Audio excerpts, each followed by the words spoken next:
Welcome to the Burn Boot Camp podcast. I'm your host, Morgan Klein, co-founder and CEO, along with my husband and company visionary, Devin Klein.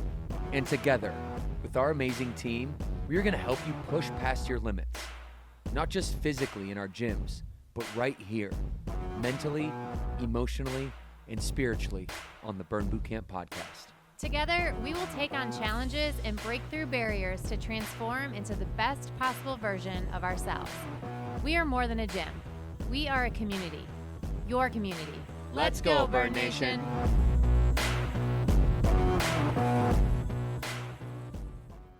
Hey, what's up, Burn Nation? It is Devin Klein and it is Trisha Pena here, and we are back for another episode of the Burn Boot Camp podcast. Welcome, my friends. We have some amazing health and fitness headlines as always for you today. We're going to talk about some stories. Trisha, how you feeling this afternoon? I'm great. So it's going to be a good show. Yeah, we are. My legs are on fire after that camp. Listen, I had 2 franchise partners in my camp this morning, and when you get with our people, our franchise partners, and they're out there, running their gyms, they want to come to the flagship. Mm-hmm. They want to show up, and they want to dominate the workout. And so I was partnered up with Sandra Calkins and Lindsay Phillips. That was fun. In a sick and twisted way. I'm serious. That was really fun. I love it. It was amazing. You know those leg days where it is like it's the hardest thing to do, but you just you grit and you just grit your teeth and you just go and you're like lunging like 70s or 80s or 90s or whatever, and you're just doing rep after rep after rep, and you're so into it that you almost just your legs go numb. You can't feel it, and you would just do reps forever. Am I the only sick, weird one that gets that way, or are you also that way? I'm also that way. Okay, good. Yeah. Just making sure I wasn't weird. No, okay. It was a great leg day. I had Phil next to me. Shout out Phil. He's a trainer at Burn Boot Camp Lake Norman, and he always pushes me. Yep. So it's good. Yeah. So we're going to talk a lot about fitness today. And we cover mind, body. We cover emotion, we cover spirit, relationship, time, work, money. A lot of, the 360 approach to life is the Burn lifestyle. But we anchor that lifestyle in fitness and showing up to the gym and working hard every day. We're going to talk a lot about training today. Headline number 1 comes from Box Rocks. I think we haven't had an article from Box Rocks, I don't think, before. Split training versus full body workouts. What builds muscle faster? That's a really interesting question. Mm-hmm. Number 2, Jeff Bezos, entrepreneur, said favorite job interview question is a weird one. Psychology says it's also a brilliant one, though, Inc.com. So a little entrepreneur flavor in there for all my go-getters out there. Number 3, Andrew Huberman podcast. No, he actually, we're going to listen to a podcast clip. But he says this one gym rule prevents muscle loss as you age. Interested to see what that is, everybody. Number 4 is neuroscience says joy conditioning is the most pleasant and effective way to boost your emotional intelligence. What the heck does that mean? We're going to dive into that for headlines. But before we do that, we are going to share with you a Burn Boot Camp story. We have our friend Carlos from Spartanburg, South Carolina. And Carlos is on the podcast to share. Here we go. There was a time period where I wasn't working out, I wasn't doing anything, and I've been pretty active all my life. But being able to do this, I see the benefits. The long-term benefits outweigh any of the discomfort you feel initially while you're working out. Originally, Armin got me going to get ready for my surgeries. She said it'd be good for your recovery. It made me realize how important my family is. They see me, they run up to me and hug me and, hey, Poppy. That one in itself is worth the journey that I've been through. I want to be able to pick them up. I want to be able to hug them. I want to be able to play with them. The only reason I could do that is because of my improved health. There was a time where I may not have been able to see them again. The people that I've met here are so welcoming, they're so motivating and encouraging. I look forward to coming to work out because of the challenges that it provides me. Let's take it out how we always do, all right? You ready? 2 laps on 2, 1, 2. Let's go. I don't pay for easy. I pay for hard. When I come here, 99% of the time, I'm getting my butt kicked. And my daughter's pushing me, and the people around me pushing me. I'm not paying for easy. Wow. Thank you so much, Carlos. I think I say it every single time. I always love watching our transformation stories. They are so inspiring. And I think as I was watching that and listening to his story, all of our goals are different. Everyone's journey to those goals are different. Everyone's transformation story is different. And we want to hear from you. Tell us your transformation story. Go to burnbootcamp.com/transformation and share today. What'd you think, Devin? Oh, well, listen, I mean, training is so hard. It's just so difficult, right? So for Carlos to realize that and to say, do you hear what he said? He said, I pay for hard, I don't pay for easy. Mm-hmm. And that in itself is he knows he's going to show up and really get, like he said, his butt kicked. And on who you become is on the other side of getting your butt kicked. And as you can see him lifting up his family and just being that role model, especially for those young boys in his video there. Shout out to you, Carlos. You're the man. And shout out to Spartanburg, South Carolina, to Alyssa Farmer. Okay, so we're going to get into our articles today. Split training versus full body workouts, my friends. That is the question. We have an article that's going to help us set the stage for this debate that we're going to have today here on the podcast. Split training versus full body workouts. This is by Box Rocks. Which builds muscle faster? Which one is right for you? Okay, so basically lays out. Did you read this article, Trish? I did. Okay, so what do you lays out split training, lays out full body workout. Let's just start there. What is split training? What is a full body workout? Let's just start there. Okay, so split training, and we can pull it up here if we have the screen. Split training involves dividing the body into separate muscle groups. So you can think about when we do push-pull, so that's a burn boot camp protocol, that's obviously chest and back. You have biceps, triceps, so when we're doing anything that involves two different muscle groups. And then you have full body, which is we're working your full body. So we have full body strength, we have full body strength and conditioning protocols within Burn Boot Camp. And that's when we are, as you go through the different stations, if you're a Burn Boot Camp member listening to this, you might have one station that's focused on, hamstrings, and then another that's focused on core. So you're hitting all of those key muscle groups within the full body for that full body workout. How'd I do, DK? You did pretty good. That was really good. That was good. So let me take that one step further. And then I'll try to put some of our protocols inside of this explanation. So you could think about it this way too. So that you could have a single lever movement. So if you were to do a bicep curl, that's just one joint moving, right? Just your elbow. Now, if I do a deadlift, I have my hips, I have my knees, and I have my ankles, and I have multiple lever movement. It's more of a compound lift, right? I'm compounding multiple movements, multiple levers. So that's an important distinction. Usually split training, like you said, is going to be things like a push-pull, things at like arm day. Full body strength at Burn is obviously a full body. Metcon is full body movements. You're going to get, one of my favorite movements is a squat press. So you're going to get a lot of squat pressing when we're doing full body movements. Metcon, let's see, in even when you are doing like upper body, right? That's not necessary. It's splitting, but there's levels to splits. And so we can get into all the different types of splits and split training. Versus like a full body workout.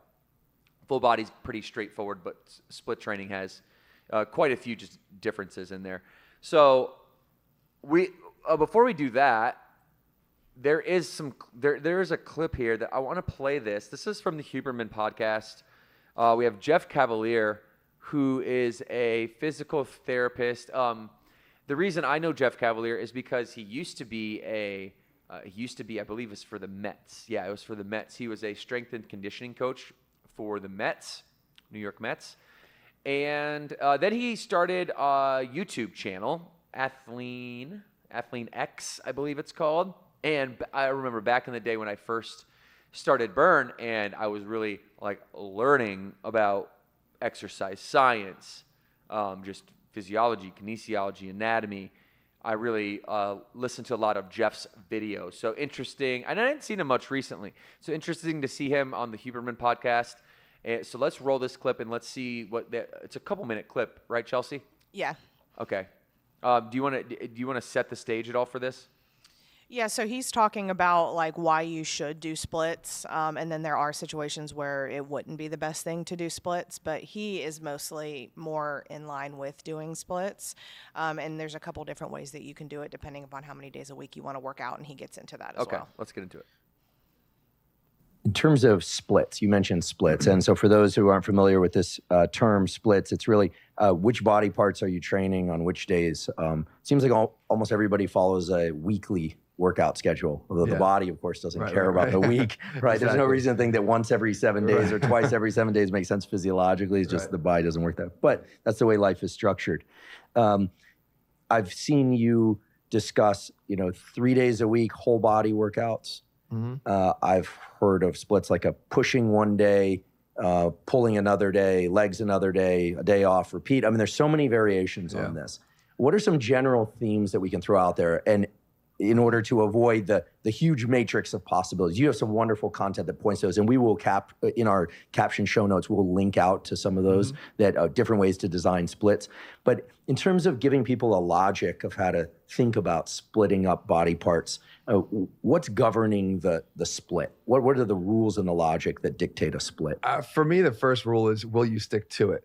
Right? Like because there are I don't particularly like full body splits. I was actually talking to Jesse about that the other day. Like I don't necessarily like to have to train everything. Now, of course, the volumes will come down per muscle group, but if you don't like to do that and you actually don't look forward to your workout because you're dreading having to do everything and feeling maybe too fatigued by the time your workout's over, or the fact that those generally do take a little bit longer and don't fit into your schedule, I don't care how effective the split is. A split not done is not effective. So you need to find one that fits. So maybe you go into an alternative option like a push-pull legs, like you mentioned. And that could be done either one cycle through the week on a Monday, Wednesday, Friday split, or it could be twice in a week. So you're actually training 6 times, where you repeat it, pull, push legs, or however you want to do it with either a day off in between the 3 days or at the end of the 6 days. And again, that actually impacts your schedule. I've broken that down before where it's, if you put it in between the 3 days, it's good because you're giving yourself an extra rest day in between, but it starts to shift that day off every week as we wrap around. So for those guys that were choosing that 7-day schedule out of convenience in our heads, it starts to mess with that off day. So others like to just keep it predictably, let's say on a Sunday, and train 6 days in a row. But that's a better way to maybe group. So what I hear right here is that you're gonna get, as he's talking from like a more advanced perspective, it seems like you're gonna start to talk about splits, and he says he doesn't particularly like full body, and if Jeff was sitting here, I would ask Jeff, well, what about somebody who is just getting started? So let's start there, and maybe you can, Trish, if you wanna take this one. As a beginner, when we're starting, why might full body be something we would recommend as opposed to, when you're somebody who is more advanced? Well, for my personal opinion is you want to make sure you're getting your form right and you're getting comfortable in the gym. So when you're focused on full body and you're moving different, like you said earlier, different joints around the same time, then you're able to understand the movement of your body.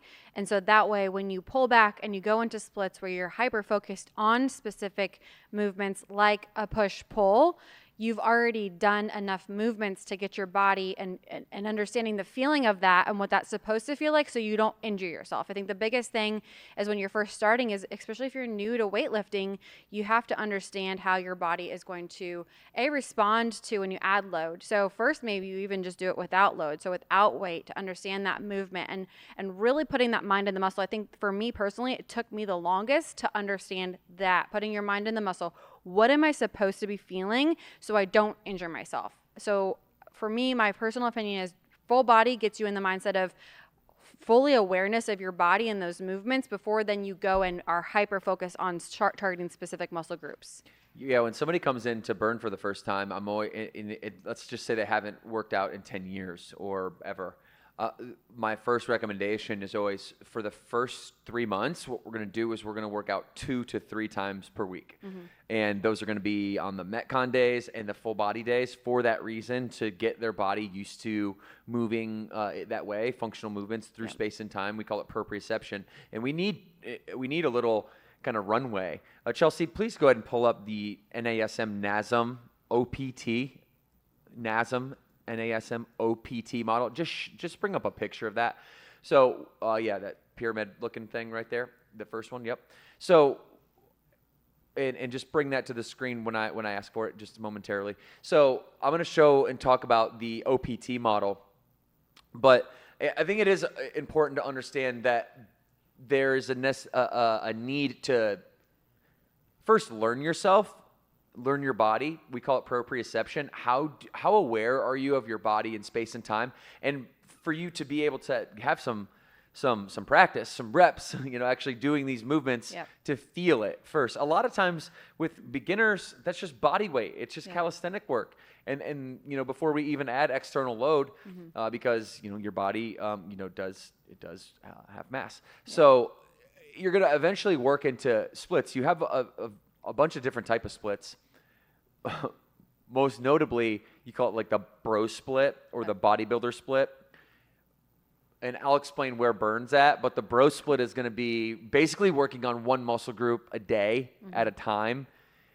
Sometimes I've seen it get as radical as like literally one group, like one muscle, like a bicep in a day. But most of the time it's like bicep, tricep, maybe a muscle pair. It's hamstrings and glutes. Maybe sometimes quads. Definitely always chest is always one. Back is always one.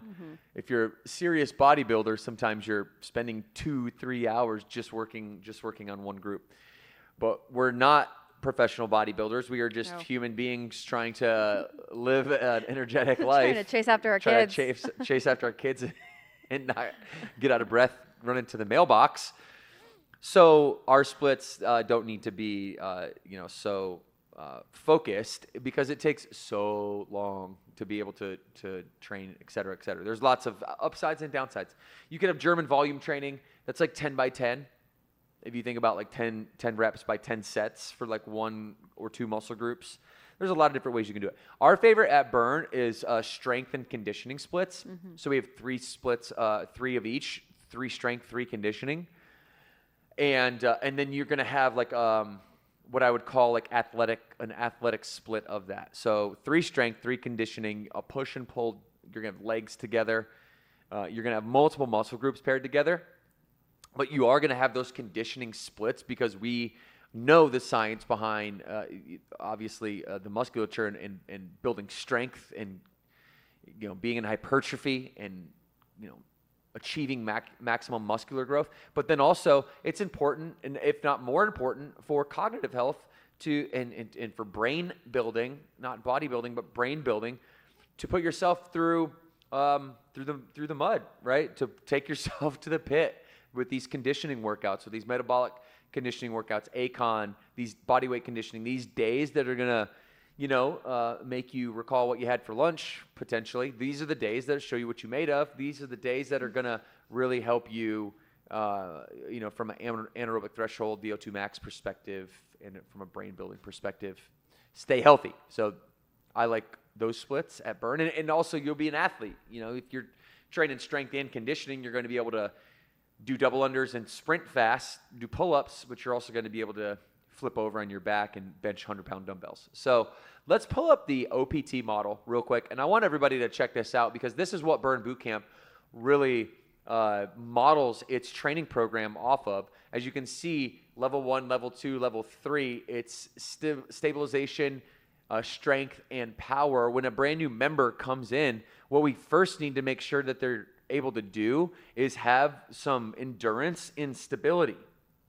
Right? So instead of coming in and back squatting that day, what we want to do is come in and sit on the wall, do a wall chair so that we can get some time under tension in that movement pattern so that we can build more proprioception and have our legs get used to being in that position.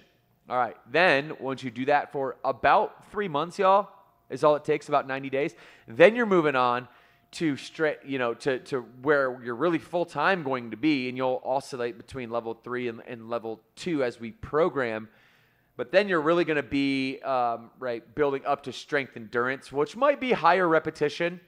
Strength endurance might be 15 plus reps, but then you're going to really move into muscular development. That's that hypertrophy range. That's that 8 to 15 rep range in strength. That's where hypertrophy basically is synonymous with maximum muscle building or gain or aesthetic or gaining the most muscle. You're not training necessarily to be the absolute strongest. That's the next level.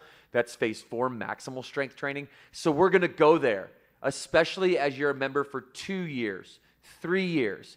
You're going to go there. You're going to be at 5 to 8 reps. Your trainers are going to grab you by the wrists on your TerraCore chest press, and they are going to push you to do 5 or 8 reps in that maximal strength. And then you'll stay there. You'll live there, right? So really think about it this way. Those first 2 phases, phase 1, phase 2, that's like hypertrophy highway. You're trying to you're on the on-ramp to hypertrophy. You're warming up, you're speeding up, you're getting to the place where you're going to be full-time. That highway cruising speed at hypertrophy will be 8 to 15 reps in hypertrophy most of the time. I'm going to push you, especially for those fundamental 24 exercises and the human movement patterns. We're going to push you guys, okay, to 5 and 8 reps so that your body can adapt to that type of weight. And then every now and then, and you're going to see this at the end of your training phases, you're going to see yourself go to power, where you take hypertrophy and or maximal strength, so heavy weight training essentially, and then superset that with plyometric. Okay. So that's pretty much a rundown of a quick and dirty rundown, if you want to bring it back to me, of the NASM and Burn Bootcamp collaboration, how we run personal training in a group setting, and how we make it happen. Trisha, I know you have something to add to that. What do you have to add to that? Well, I think, any member that's listening, and I know that you're probably a member if you're listening to this because it's the Burn Bootcamp podcast, but you're thinking through your own, because I know I was when you were going through the model. And I was a trainer back in the day, and so bringing up the OTP model, that kind of brought me back to, what we do and what we're training for. And also, if you think about the different goals that you have for yourself, it's fun to continue to challenge yourself. I've been a member now for 9 years, and I'm consistently still challenged in the gym because there's always something to work on as I've gotten through, the endurance part and then the strength training part. And I always now have different focuses, different goals for myself of building my leg muscles in a different way. Maybe it's for aesthetic, or maybe it's just for power, right? Because if I'm running, I was training for a half marathon for a while. So there's different things that now I know to do. I have different tools in my tool belt that I can go into camp and focus on and talk to my trainer about, as well as you develop and as you get more kind of up through those progressions of that ladder, you can then start to play around with what you are capable of doing. Yes, absolutely. I love it. And I want to go to the Mind Pump podcast because they're going to add some value to this conversation as well, another perspective. So let's pull up Mind Pump podcast. And I think there's Chelsea, a 2-minute clip there where these gentlemen are talking about the nature of full body workouts versus splits. Yes? Yes, correct. Okay, let's go. Next question is from Jay Bissett 72. My 13-year-old son wants to start working out to get bigger, faster, and stronger. Would a 3 times a week full body workout or a 6 times per week split be better? I'm going to just say this straight up, okay? For 85%, okay, the vast majority of people listening to this, watching this, or 85% of the population out there who wants to build strength, build muscle, get faster as a result, right? Just bigger, faster, stronger. A 3-day-a-week full body routine will be superior to a 6-day split. That's 85%.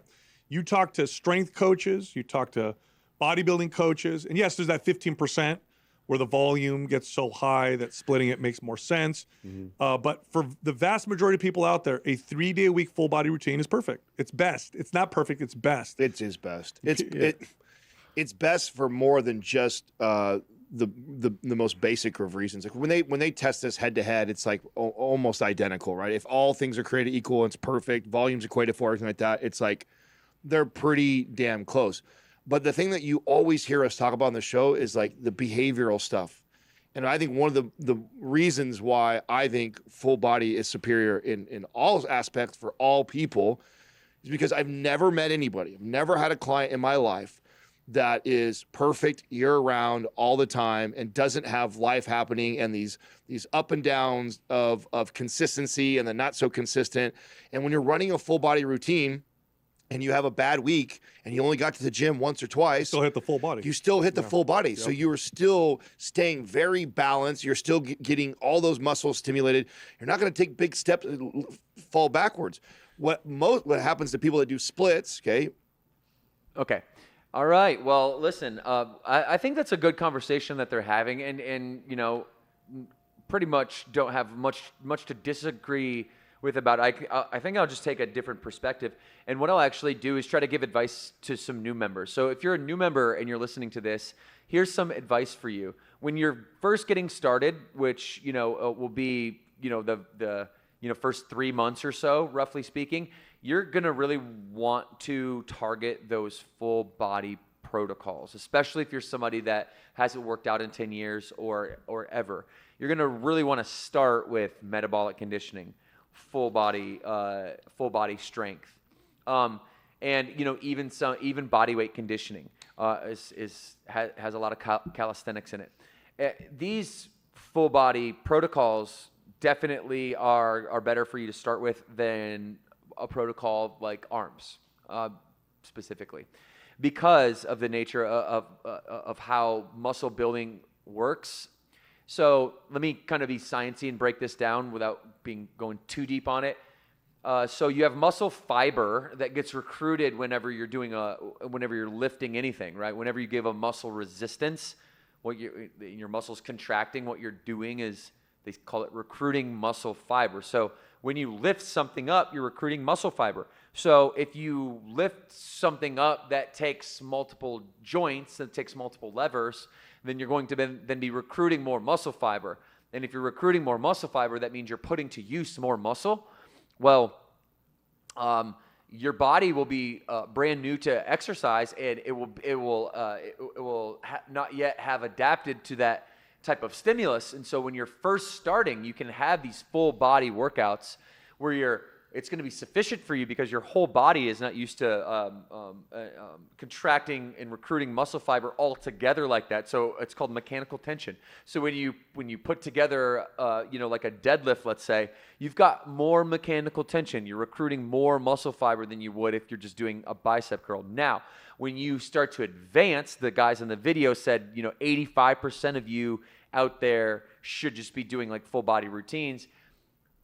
I would say yes, and then when you progress out of the 85%, you should work toward more split. You should work toward, in my opinion, generally speaking, depending on your goals, unless your goals are very niche, like a professional, bodybuilder or something like that, then your goals are going to be an athlete, have a lot of energy, be flexible, feel good in the morning, not wake up and have your back hurt, like be strong, be able to do pull-ups, be able to perform just normal functional movements, and your goals are going to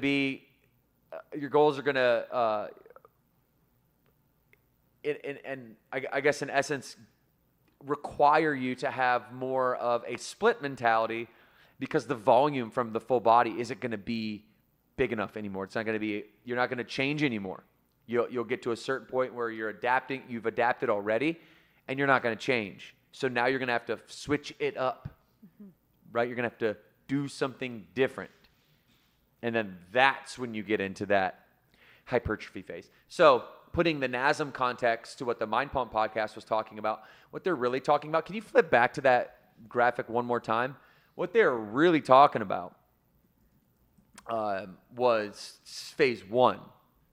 They're really saying, hey, for most people that just kind of casually exercise, that aren't training, full body workouts, stability, stabilization, endurance, phase 1 is going to be, it's where you live if you're just casually exercising.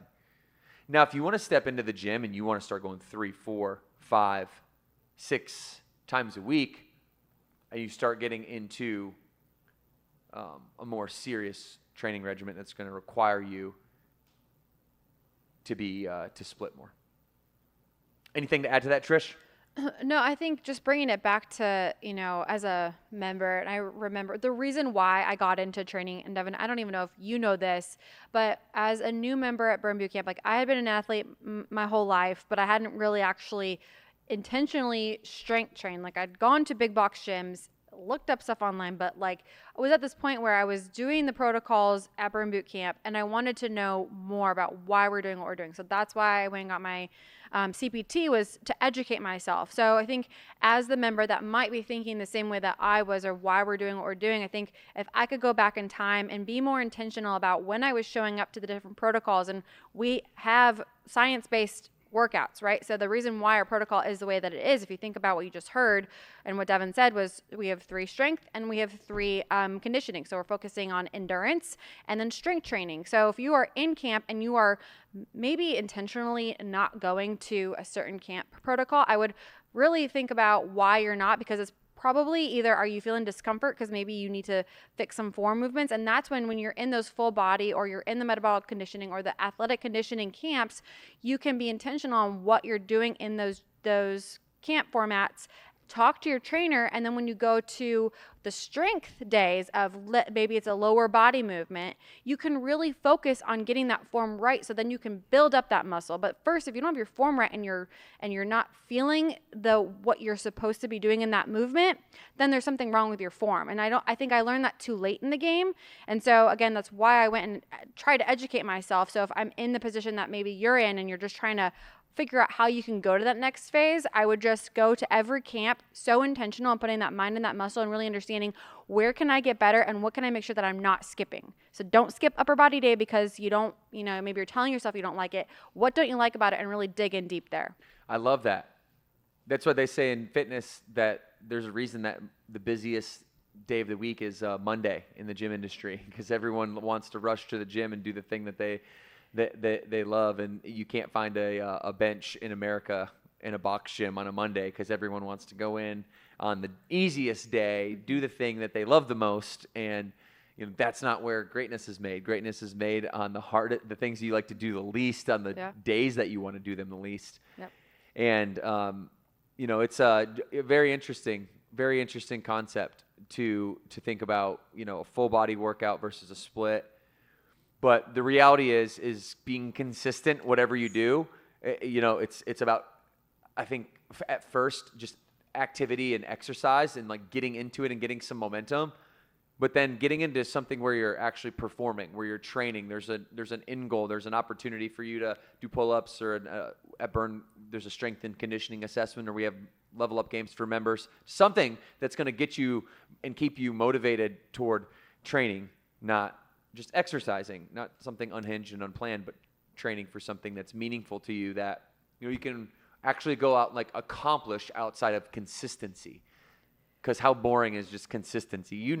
Listen, you need to be consistent.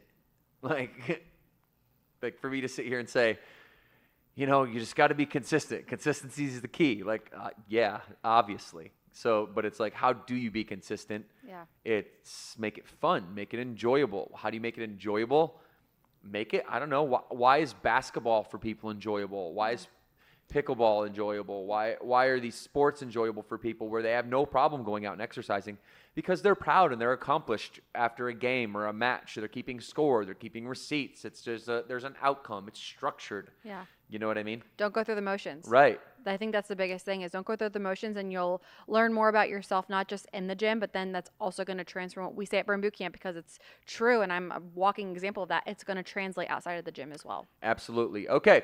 Let's change gears. We're going to go to this Jeff Bezos story. Okay, so Jeff Bezos' favorite job interview question is weird, the psychologist says, but it's also brilliant. Back in his days at Amazon, Jeff Bezos always asked this odd job interview question, okay? And it's surprisingly revealing. Did it surprise you, Trish? Yeah, when I read the headline, I was like, actually, I cheated and I dug in to see what the question was before I read the article because it caught my attention, and I love stuff like this. Okay, so why don't you break this down for us then? Oh, let's see. Let's Okay. pull up the article. Yep. You want to do it? Yep. So, listen. Obviously, everybody knows who Jeff Bezos is, and when somebody is an entrepreneur, to be able to hire is a skill. It's a skill to be able to hire people and to be able to create and master a team. So his favorite interview question is, "Are you a lucky person?" Okay, are you a lucky person? We'll start there. And this article goes on to say, it says, was he a believer in rabbit's feet and four-leaf clovers? Like, was this guy like superstitious? No. Did he want to? No, obviously not superstitious.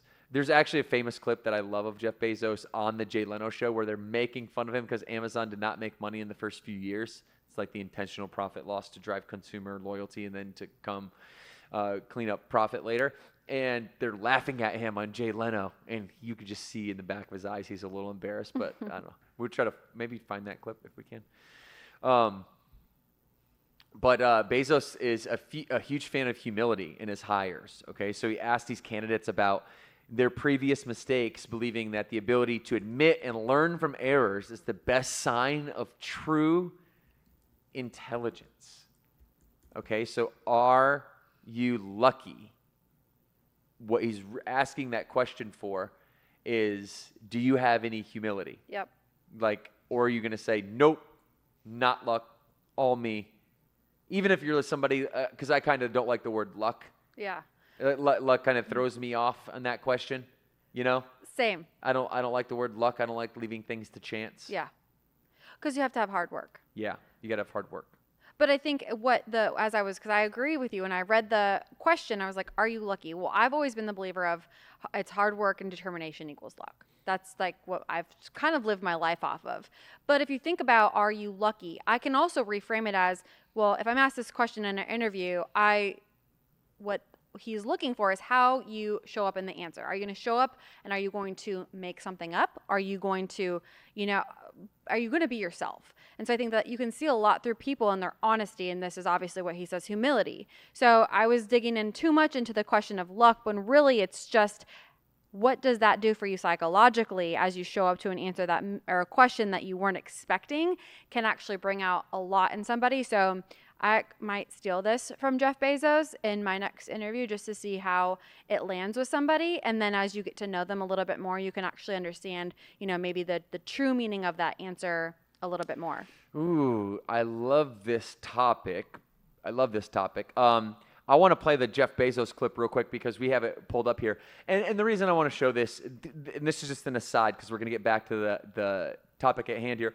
But listen, this is humility. The reason that what he's saying here, you want to talk about ultimate humility, he goes on to the Jay Leno show in front of the entire world, and this is what happens. Here's the thing I don't understand. The company is worth billions. Yes. And every time I pick up the paper, each year it loses more money than it lost the year before. The company's never made a profit. That's right.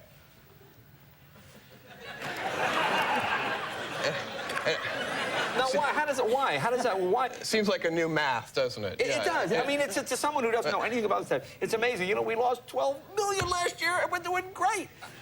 Well, there are a whole series of Doonesbury cartoons about this. This is not a new phenomenon. We are a famously unprofitable company. Right. So, yeah, famously unprofitable company, and he just sits there and he takes it in front of everyone, and that is just to back up, this is the reason that I'm going to pull up a Jeff Bezos article on the podcast, because he'll always have evidence and a breadcrumb trail of doing what he is asking of other people. And so, as you can see there on Aaron J. Leno, he's extremely humble and saying, listen, we're not only are you right, we haven't been profitable, lost 12 million or whatever, but we're actually making unprofitability famous. And, talk about humility, right? So, and I love this topic because you and I get to hire people, and this is part of what makes a leader is the ability to recognize skill, knowledge, and ability in other people and give them opportunities and pair them up with opportunities that match that skill. So I'd like to ask you, Trisha, what are some of your favorite maybe interview questions? Oh, what do you look for? How do you go about an interview? How about give your take on that, and I'll give mine. So I always have a go-to of, I always want to know why they want to work at Burn Boot Camp, because it's really important to me that they are understanding of the brand and our mission. And that would be any company, right? It doesn't matter. It doesn't have to be just Burn Boot Camp. But to really dig in and understand, because the way that they answer that question, I think also tells you a lot about if they're just trying to find the next thing or if they're going to be here for a long time, like where they're kind of at from that journey. And then I always like to know and ask them an opportunity where something went wrong. And how did they react? What are some things that they could identify as what they could have done better? And did they then go, and the next time something happened, because we're all going to make mistakes. Like if you're not, to me, I always tell my team, like, you want to try, and it's okay if we don't try and it doesn't succeed. That means, we're learning, right? And we're continuing to grow. If you don't try and fail, then how are you going to ever grow? So I want people to understand that it's okay and feel okay with that taking failure as a moment of learning and growing. And so by asking that question of a moment in time when something didn't go the way that you wanted it to, tells me a lot about how they show up also as a leader. And when I say leader, I don't mean like leading people, I mean like leading the team. What is going to be your mentality? What is going to be what you put off to the team if something doesn't go right? So those are always my two go-tos that I feel like are pretty telling. And I can usually tell you yes or no right off the answers of those two questions. Yeah, definitely. And my intuition also is my best question. Like that's my best criteria. I'll go there. I think to push back a little bit on that, the people can interview really, really well, and they can answer those questions in an interview pretty easily and fake it. So I try to find questions that I can ask that like literally eliminates the ability to put on a facade, or like it almost like tries to sniff out the authenticity. Oh, there's two daggers. Do you want to hear them? Yeah. Okay, there's two daggers. If you want to get first of all, you're going to get 50% of hires wrong and right over your career no matter what. Okay, let's not pretend that like these two questions I'm about to ask or let you in on are like magic bullets or secrets. But hey, listen, if you want to move the needle up a little bit, maybe get a 60%, 65% instead of 50, here's two questions you might be able to ask that aren't like generally run of the mill. All right, here they are. Number one, what are you reading right now? Or what have you read lately? And they'll say something, right? If they say, I don't read, I'm like, I know this person's honest right away. Because like, who says that? Right? But, right? And I still might not hire you, but at least you're honest, right? Because like, you're honest, but you don't read, and you're not informed. Okay, so if you do say yes, which everyone does, and this is a common denominator for both of my questions, then I'm going to ask you, what's the opening chapter say? That's a good question. That is a good chapter. Right? Because now what I'm gonna sniff out is like, are you just bullshitting me, or are you actually reading this book? Right? Yeah. And if they are reading the book, I'll say, have you finished yet? How's it end? How's it end? I'm interested. This book sounds really interesting. How did it end? Curious. Yeah. To know. Yeah. Oh, who's the author is another good one. Jordan likes that one. Who's the author? Yeah, you like that? You have to ask them, because otherwise people, they will, if they can, they will lie to you to get the job. If they can, they will lie to you to get the job. Yeah. They will lie to make themselves look good. Yeah. Okay. Can I just say I'm glad that you didn't interview me then? I definitely, Morgan will attest to this. I'm a very straightforward. I'm I'm like, people are happy to be in the interview with me, and I make it like a conversation, but I also put them on their heels. There's also moments where they're like, uh-oh, I didn't see this one coming. Okay, you want to hear the second one? Yeah. Okay, the second one is, this one's a little bit more straightforward, but the magic is in the depth. What are you most proud of? Oh yeah. Most people will go, tell me that time that you screwed up, and tell me about that. Tell me, what are you most proud of? Because you should know every detail about the thing that you're most proud of from your job. You should know every detail, right? Are you asking most proud of in life or in a job context? Okay. Yep. So what are you most proud of at your last role at, this company? Yeah, I like that. I asked them that, and then I say, tell me more about what you were proud of. And then they'll start maybe talking. Maybe people can get through one. Then I'll say, tell me how you did that. Tell me how you did that. Tell me how you did that 3 times. And here's what happens. What you actually reveal is whether they were important at their last job or not, whether people relied on them at their last job or not. Okay. Because if you're the thing that you're most proud of, you can't tell me all about it inside and out. That means you weren't an important part of that one project. And that means you weren't on the inside and you didn't really know about it. So if you're proud of something, you better tell me exactly what it is and the nuances of it. Because let's just say I interview somebody that might want to be a controller. Okay, a controller is a financial position. They basically the traffic controller of all finances, all debits and credits in and out. Okay. If I ask you the question as a controller, if I ask you, tell me what you did at your last job, and you say, I helped the company implement this software, and then I say, well, tell me how you did it, and you are blank, I know that you didn't help the company implement the software. Yeah. I know that you just know about it. Right. So it's a very revealing thing to ask somebody what they're proud of, and then make them actually tell you, what are you proud of, and what did you do? What was that all about? So, yeah, interview questions. It's a tough one. It's a skill. Anything else on that? No, I was Okay. I was gonna leave with like maybe this. I don't know if we're gonna move on, but I like this line at the end. It says people might not be lucky in the old-fashioned sense of having the random blessing of fate, but the self-perception of being a lucky person is a good indicator that someone is humble, observant, action-oriented, and willing to bet on themselves, their ideas, and a better future. And I think that sums up really our core values a little bit is, having the self-awareness to make sure that you are being, at the end of the day, and just above this, talks about being optimistic. So it tells a lot about a person and how they respond to that. And I think you can, really dig in deep and through some of your questions, you can do the same thing. So I'm definitely going to go into my next interview asking more questions and digging in deep into those questions. I won't steal your questions because I think sometimes the same people go to you that have gone to me. So that might not work, but I'll think of my own, Devin. Okay, that sounds good. I really appreciate that. All right, guys, listen. So Trisha, this morning I was running a little bit late. We have Burn University, and I was running a little bit late. And I realized why we made Afterburn bars, because I grabbed peanut butter bar and I was able to eat it on the way to Burn University. I was on time. I cannot be late when our franchise partners are coming here for Burn University. I got to be on time. So Burn Bootcamp, at all of our gyms, we have Afterburn bars, and Peanut Butter Cup is by far my favorite. I wanted you guys to know that you can go right now to our website, shop.burnbootcamp.com, and you can pick you up Peanut Butter Cup, triple chocolate, cookies and cream, Afterburn protein bar, Breakfast of Champions. I had a coffee too with it. I had a coffee. I haven't really been a big coffee guy lately, but this morning I was Afterburn Peanut Butter Cup and, a couple black coffee on the way to Burn University. You know what I mean?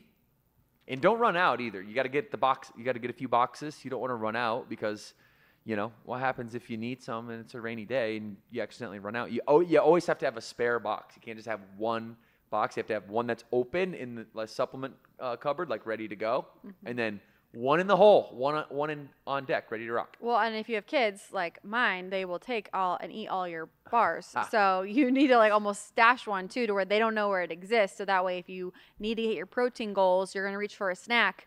Go for the secret stash of those Afterburn bars. See, that's why I like you. You're a thinker. Yeah. You're thinking. You're always one step ahead. There you go. Those kids, they think you're breakfast is theirs, your water is theirs, your replenish is theirs, the afterburn bars, it's all your kids. Everything we do is just for our kids. Oh, yeah, I want to spend my entire weekend walking around, cleaning up after you. All your stuff, all the time, every weekend. At least we're instilling healthy habits. We are. So I started to, just really quick, a quick story about my kids doing everything that I do. I started to meal prep my breakfast. I've always meal prep my lunch, but now I've started to meal prep my breakfast with this protein yogurt. And now my kids want me to meal prep them protein yogurt, which is great. It's kind of annoying, I won't lie, because I barely want to meal prep for myself.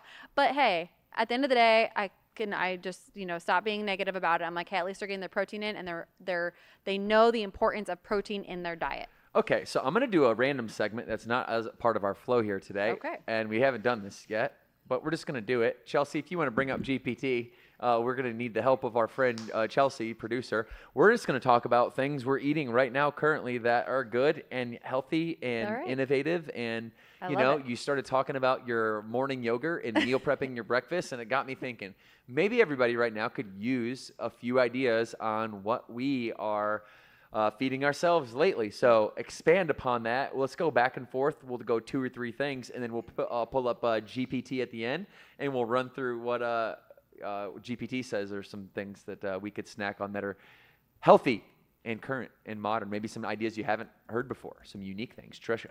Yeah, so my favorite thing right now, like you guys, I could eat this for breakfast, lunch, and dinner, a snack 14 times a day. It is so good. It came up on my TikTok, and what I told the team is, like, we need to start doing these, because all these viral recipes come up on TikTok, and I love to kind of get in the kitchen and reinvent things with using Afterburn products.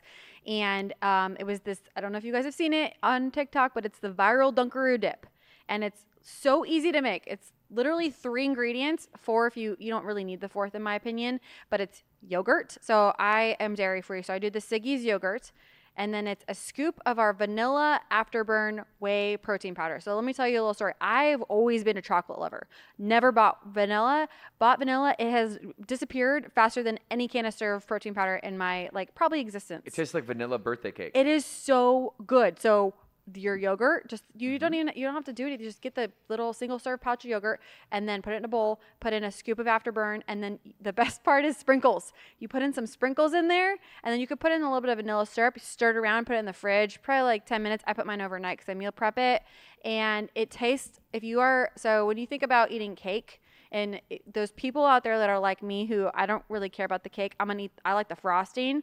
It tastes like frosting, but you're getting like 34 grams of protein, and it's filling, delicious. I definitely recommend trying that. I think we should put it up on our Burn Nutrition Instagram, because any person that I've given this recipe to loves it. Okay, and I'm going to come back to you for one more thing, so I need you to be ready, okay? And I'm going to have 3 really quick, okay? Mine are simple, but they're just new to me. Like, I always try to just try something new, but it's always simple. Mm-hmm. I don't have time to do anything complex. Classic apples and peanut butter. Oh. Do you know what the game changer is though? PB2? Nope. You got to do the classic PB, Oh. Okay. Yeah, not like the Jiffy classic, like the kind that separates. That's how you know the peanut butter is good and organic, right? Is when it separates the oil. Here's the game changer. It's the slicer. Oh, okay. You know the slicer? It's a circular deal, and you put it over the apple, and then you just push it down, and it instantly slices them all. Yeah. How many apples are not eaten because you slice it with a knife or a butter knife or something that's not convenient? Yeah. It corks out the core right in the middle. You get all the apple. Get all the apple. That's an easy one. Love it. Number 2, you'll love this one. Very easy. Sweet potato chunks. Do you cook them? You got to cook them. Okay, yeah. Yeah. So you're not just straight up just... No, you got to cook them. Yeah. But just the chunks. Are you steaming them? Are you baking them? You got to bake them. Okay. You got to be more specific to the people. Until the point, that's what you're here for. You got to ask good questions. That was a great question. To the point in which they caramelize a little bit, where the sugar starts to bake in them. You know that point? How long are we cooking them? That I don't know. It's like DM Morgan Klein. It's like 400 degrees, and then you bake them until you can smell the sugar burning a little bit. That straight up in a bowl with some meat. Ooh. I mean, that honestly does sound delicious. Yeah. Then the last one is, this is good, an Afterburn shake. and then you go get you like some organic chocolate syrup that you'd make like chocolate milk with. You know, but they're not like Hershey's, like the kind that's made like with mutant like slime or whatever it is.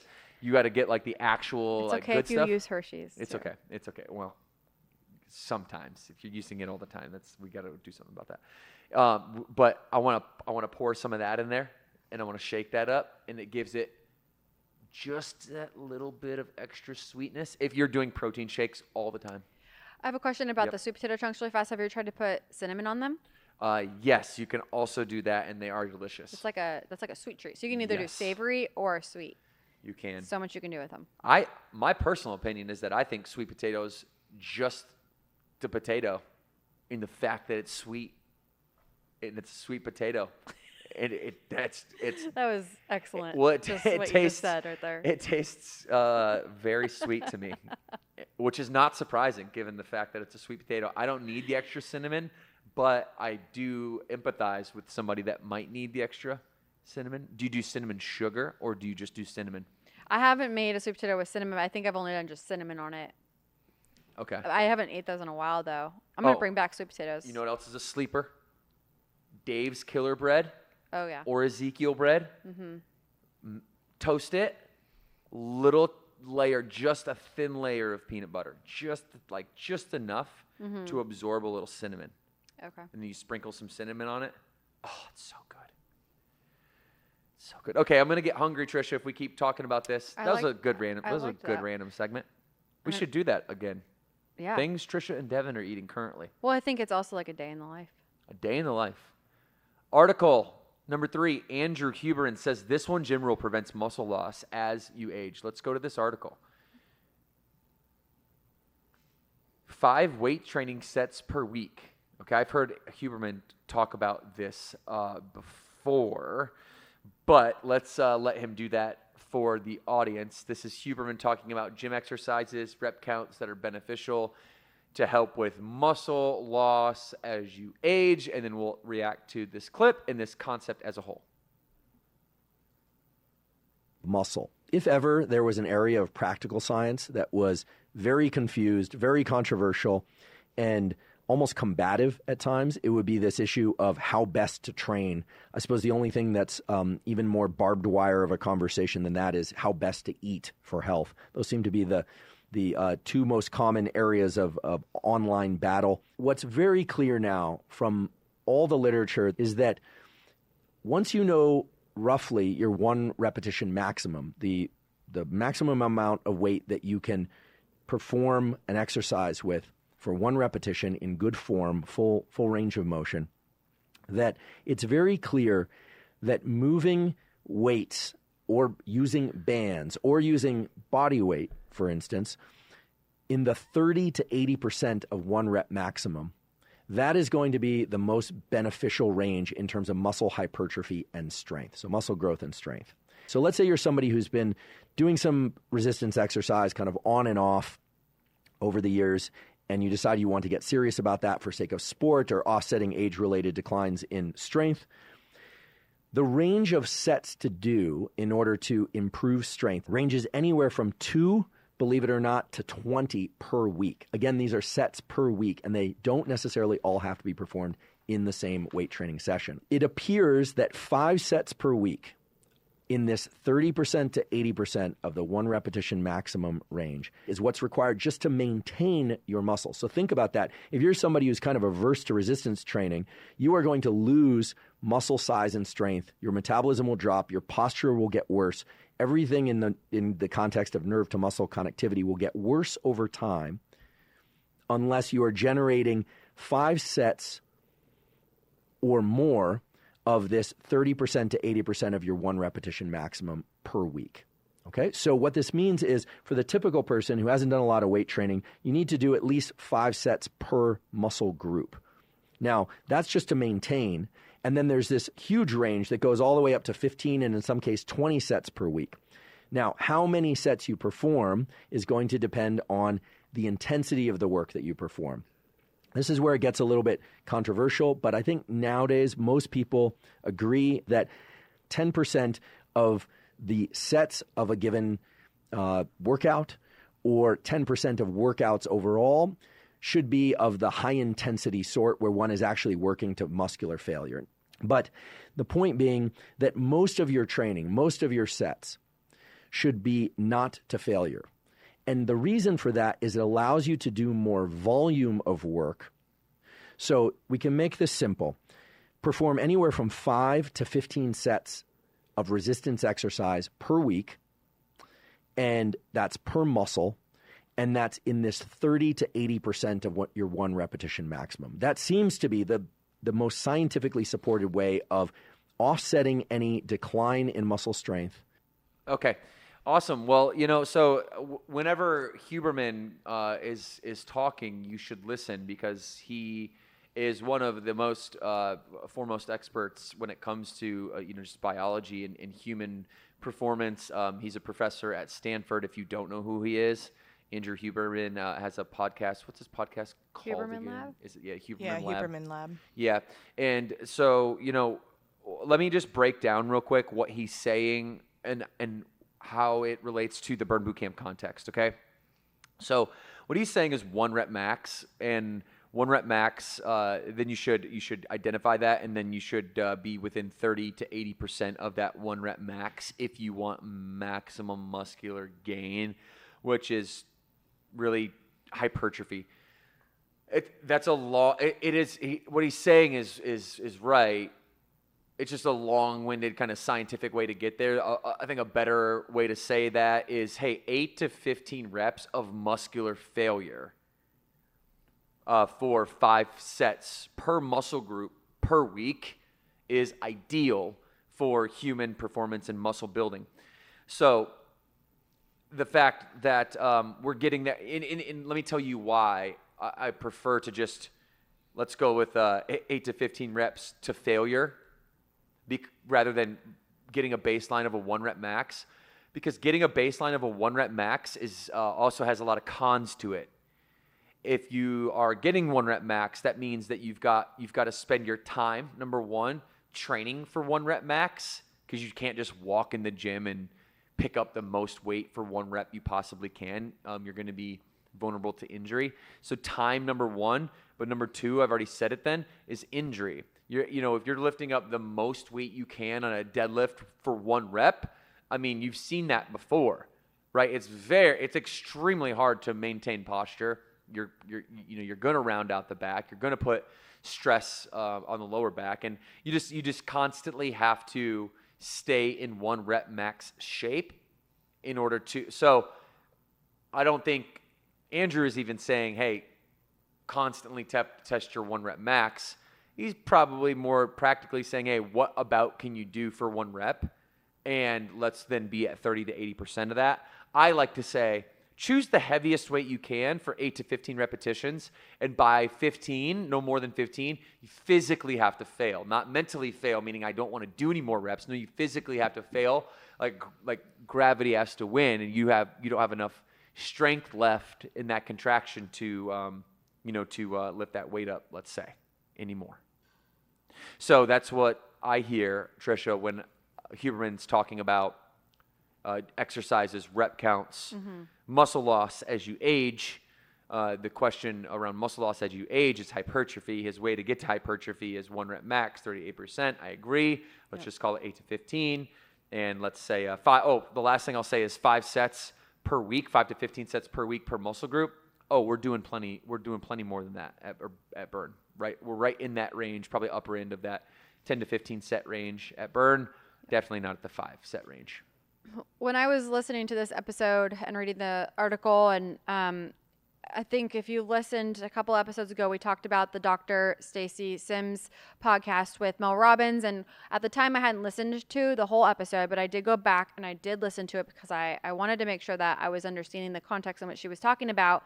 And she hones in on the importance of weightlifting for women as we age. And so it's exactly what Dr. Huberman is saying. We need to lift weights to help us from a longevity perspective, to help us not lose the muscle loss that's going to happen in everybody as we age, specifically women, when we're not lifting those heavy weights. And she calls out a weight that you would only be able to do from 6 to 8 reps. So heavier than you think you can go is really what's going to give you those long-term benefits of making sure you have that proper bone health, metabolic function, cardiovascular health, and then overall just mental well-being. So everything that she was saying, Dr. Stacey Sims, in that podcast is also what Andy Huberman was saying. So moral of the story is lift those heavy weights.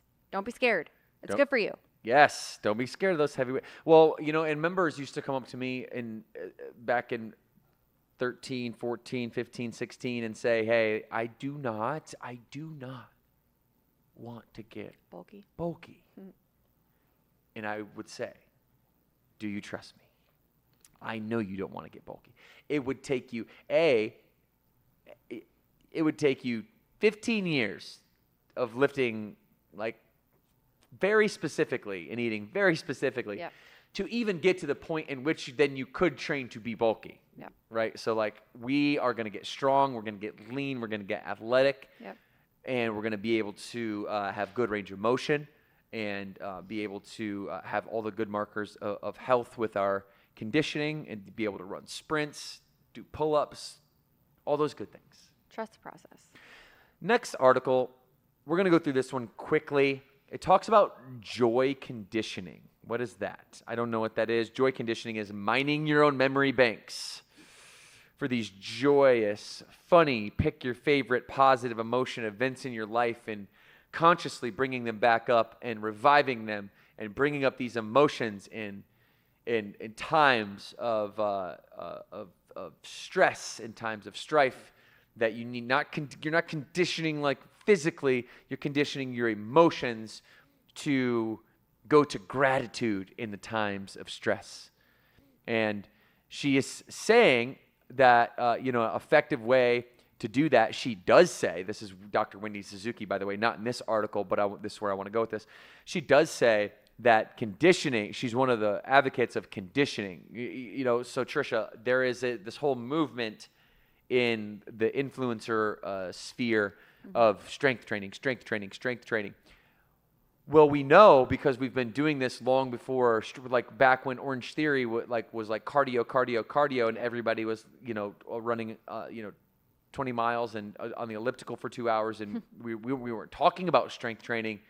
We were doing strength training. We were doing our splits, our strength and conditioning splits, because I was a giant and a Central Michigan Chippewa, and this was the science. This was what the professionals in health and fitness knew and had always known is hypertrophy, right, and conditioning, and so when it all of a sudden comes along that strength training is now popular, then everyone just runs and overcorrects, and now strength training, everything that you shouldn't condition at all.